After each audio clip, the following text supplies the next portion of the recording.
Welcome back to another Genekey. Today uh, is the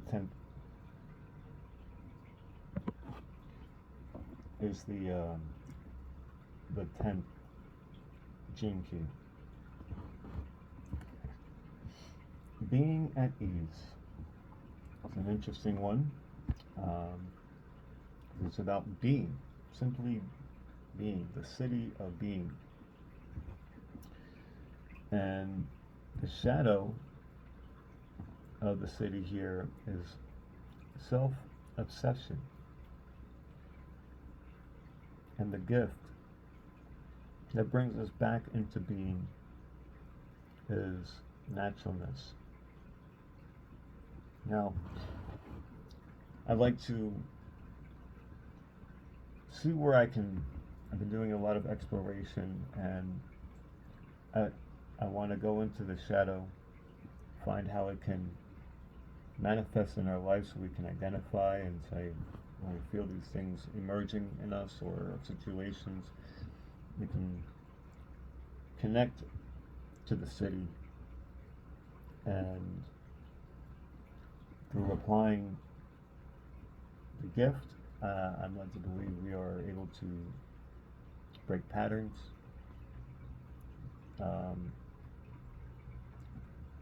and bring more order to our life, and expand and become more prosperous as well. Now,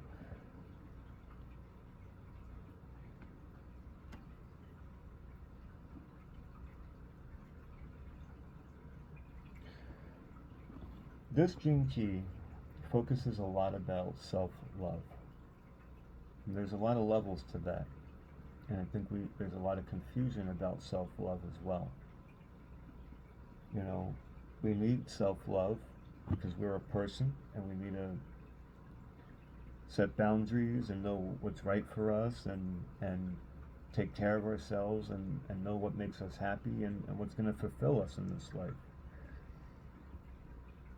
But then there's also being narcissistic, and this self-obsession or lack of self-worth, and and the tyranny it plays on ourselves and people around us.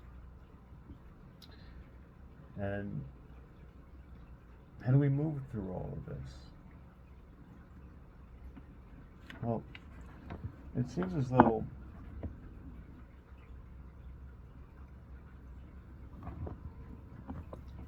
it's pretty instinctual that self-love is necessary, because when we think about survival and safety, we have to be aware of ourself. Everything that we are responsible for depends on our ability to stay healthy, survive, be safe, right? So instinctually, naturally, we're going to have to be concerned. Now, in a lot of ways, the self-obsession arises in our society. Our life is there's a type of stress on our being, right?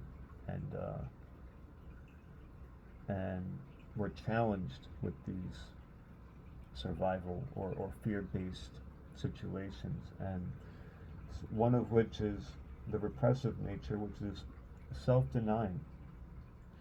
That there's a relinquishing of any self-worth, that I'm nobody, and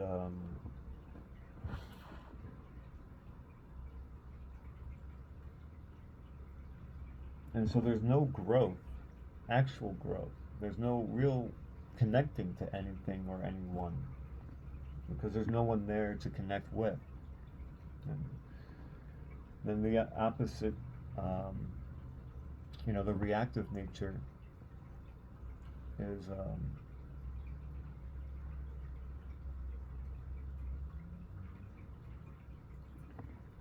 really trying to escape or do so much in the opposite end. Oh, I have accomplished this, I have this, and I hold this title, and I can do all these things, and I can function so well, and this identity of how they are performing and their function and what they deserve and such, um, they fill that space up with that, and yes, in that level, but there's different levels of our self, and these are based off of temporary survival based aspects, which we can really occupy a lot of our life functioning from. Who we are in society and what we bring to the table, and what else is there to a person. And the matter is that when we get into closer to the actual state of being, which is in every moment, again with the cities consist, are kind of like the cobblestones of the present. They are there through all the flow of changes, and every moment as the sun comes up, through the moon coming up, through night and day, they are there. And when we consist ourselves with and relate ourselves to the identity of what is temporary, then there is no actual virtue that's really there, right? Like in that level of survival and safety, anything that is self-sacrificing doesn't make any sense. A self-sacrificing act has no place in the shadow. It doesn't. There's no logical. But we know, and for those who do make self-sacrificing acts, that comes from a higher place. And here is, that's kind of the one of the things about naturalness. That's the gift here, is naturalness. Is that letting go when we exhaust all of these. What we do to function, the spirit of our meaning is somehow being fulfilled, that higher self. So we have our identity from what is temporary, what is situational. But when we start to become familiar with what is immortal, these cities that are immortal, that are part of the present, whether we're here or not,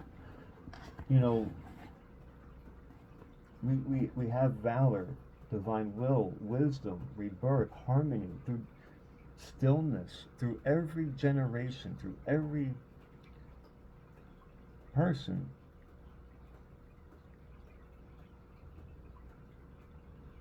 Grace, devotion, these are all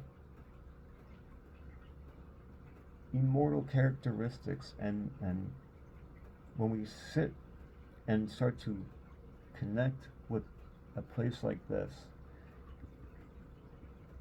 it brings order. So when we live in the shadow, one of the things where we can find this, coming up, is that when a person either doesn't identify with self-worth or self-love, or hold space for themselves, right? Because that's you take all the titles and functionalities and things of a person away, and they're sitting with themselves. Who are they? There's somebody greater. There's somebody there who's more than all of that. When we're in a relationship and the partner says, they're saying certain things, and the other partner says, well, I can't read your mind. It's like, well, it sounds like the person who says I can't read your mind is kind of making a justifiable statement, but it's like, well, why not, right? But obviously that might sound a little silly, but it's like, you know, when we hold space for ourselves enough, and we start to learn these hopes and dreams or things that you're willing to sacrifice yourself to, that would bring you joy, that would bring you happiness, to say, I'm willing to give myself to this.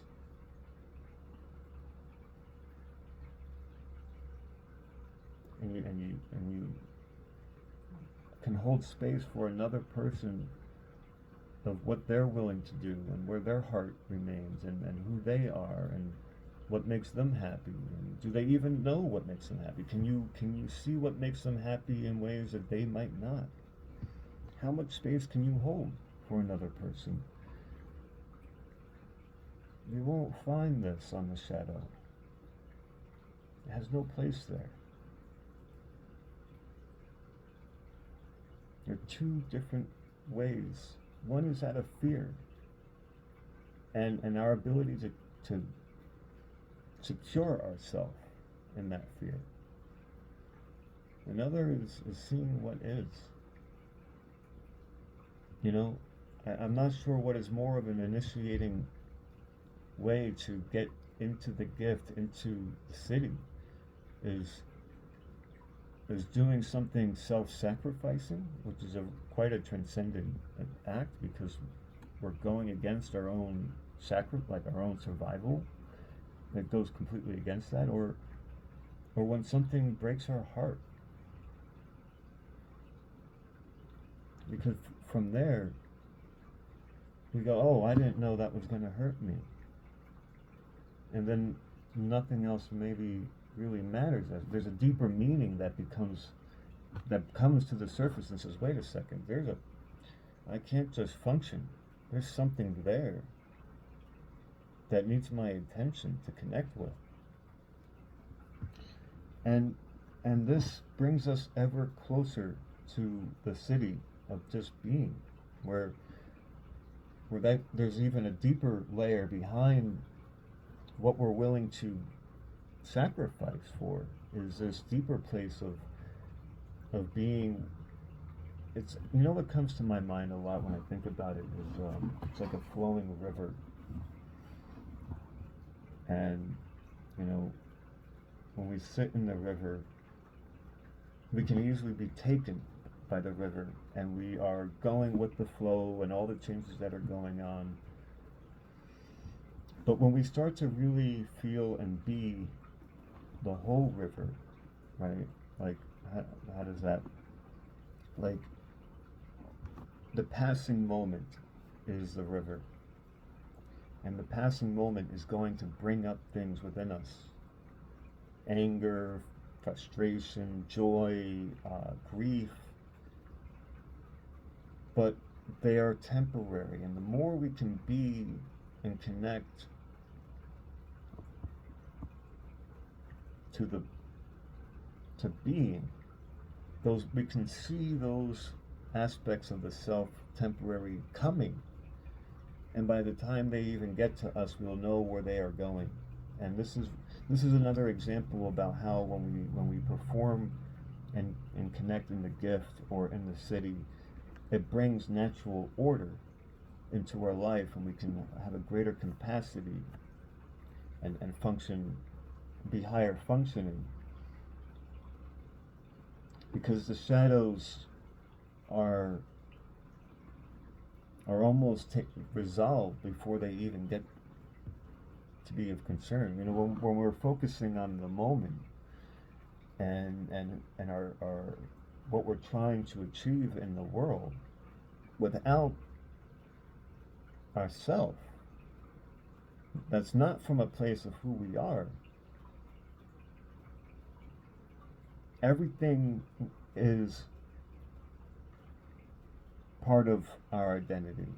Everything is dealing with what we're going through, right? But But the more we are with ourself, the more we say, no, this is for me, or this is not for me. This is for them. This is for this person. I know what's for me. And I can see what's for them.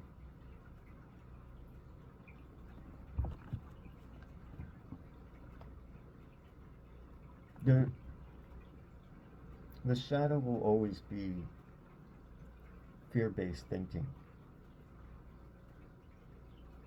And rightfully so. In a lot of the things that we're living, we have to decide, when do I need to be focusing on my survival and safety?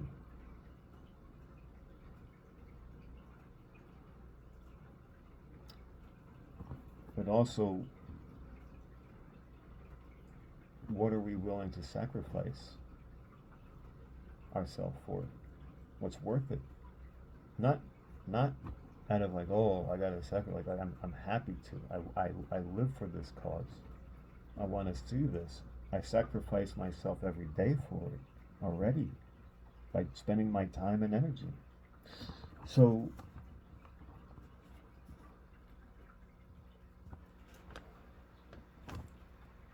I think I'm really trying to figure a way where I can keep this under 5 minutes. And I'm thinking about adding more structure and targeting the shadow and then the gift or the city and seeing how I can make it more pliable. But I find myself still feeling the need to explore and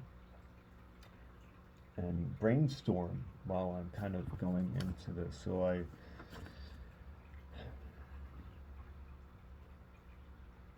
maybe as further gene keys continue, I'll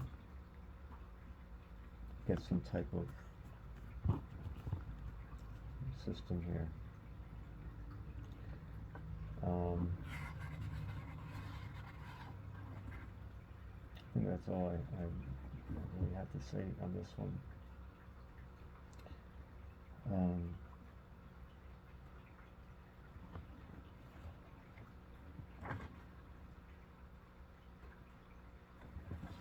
Okay. Thank you again for another Genekey. I hope there is something here for you. And till next time.